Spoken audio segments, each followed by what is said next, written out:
イブン・シーリーンの伝承によると、アブー・フライラ、アッターが彼を喜ばれますようには次のように語りました。アッターの死と、彼にアッターの平安と祝福あれは、夕方の2つの礼拝、ズフルまたはアスルのうちのいずれかを私たちと共に捧げられました。イブン・シーリーンは、アブー・フライラはその礼拝の名を挙げたが、私は忘れてしまった、と言っています。預言者は2ラカーだけ礼拝して、タスリーム、礼拝終了の挨拶をされました。その後、モスクに横たえられていた木材のところへ歩み寄り、まるでお怒りであるかのように、それに寄りかかられました。そして、右手を左手の上に置き、指を交互に組み合わされ、右の方を左の手の甲に当てられました。せっかちな人々はモスクの門から出て行き、礼拝が短縮されたぞ、と言い合いました。その場にはアブー・バクルとウマル、アッターが彼ら両人を喜ばれますようにもいましたが、二人は恐れ多くて預言者に話しかけることができませんでした。集団の中に、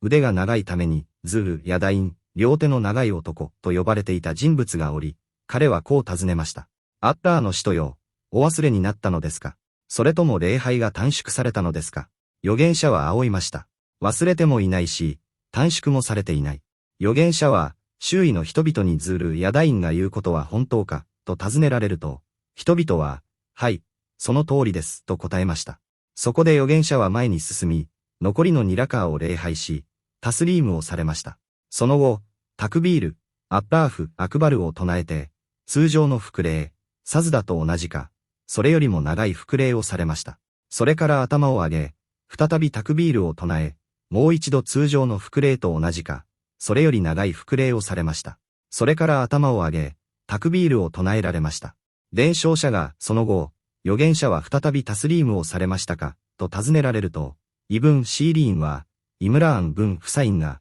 その後、預言者はタスリームをされたと語ったと聞いています、と問えました。サヒーフ・アルブハーリー第482番。ハディースの小説、礼拝における失念とその補填、サズダ・アッサフ。礼拝は精神的な崇拝行為であり、僕、しもべえが主、力と栄光あるお方のお前に立つ神聖な時間です。そのため、礼拝には謙虚さ、苦習と黙想が求められ、現世の雑念にとらわれないことが肝要です。しかし、人間は時に礼拝中に注意をそらしてしまい、忘却、失念、動作を少なくしたり多くしたりすることがあります。このような、失念を補い、礼拝を完全なものにするために、預言者、彼にあった平安と祝福あれは、忘却の復礼サズダ・アッサフを定められました。このハディースで、アブー・フライラ、アッターが彼を喜ばれますようには次のような出来事を伝えています。ある時、預言者は夕方の礼拝、ズフルまたはアスルを導かれましたが、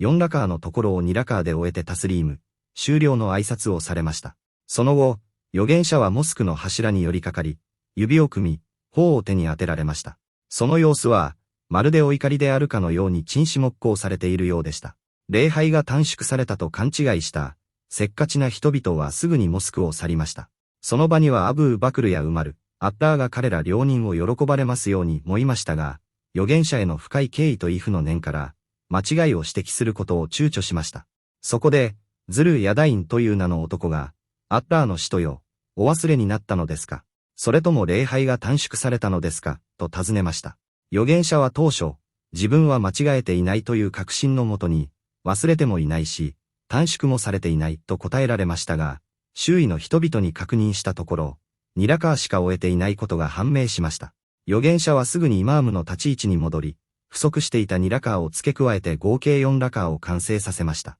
そしてタシャッフドを唱えてからタスリームをし、その後に、忘却の復礼、サズダ・アッサフを2度行い、再びタスリームをして礼拝を終えられました。忘却の復礼の意義。この2度の復礼には、2つの大きな意味があります。不足の補填、ジャブル小格好割りコロン忘却によって生じた礼拝の欠陥を埋め合わせ、完全なものにすること。悪魔への屈辱、イルガーム小格好割りコロン礼拝を混乱させようとした悪魔、シャイターンの企みを打ち砕き、彼を失望させること。これにより、アッターは信徒が礼拝中のミスを修正する道を整えられ、人間アダムの子の礼拝は完成されるのです。ハディースから得られる益。サズダ・アッサフの重要性。礼拝に過失があった場合、それを正すための法的な救済措置である。実施のタイミング。この事例のように、タスリーム、礼拝終了の後にサズダ・アッサフを行うことの正当性。謙虚な指摘、指導者が間違えた場合、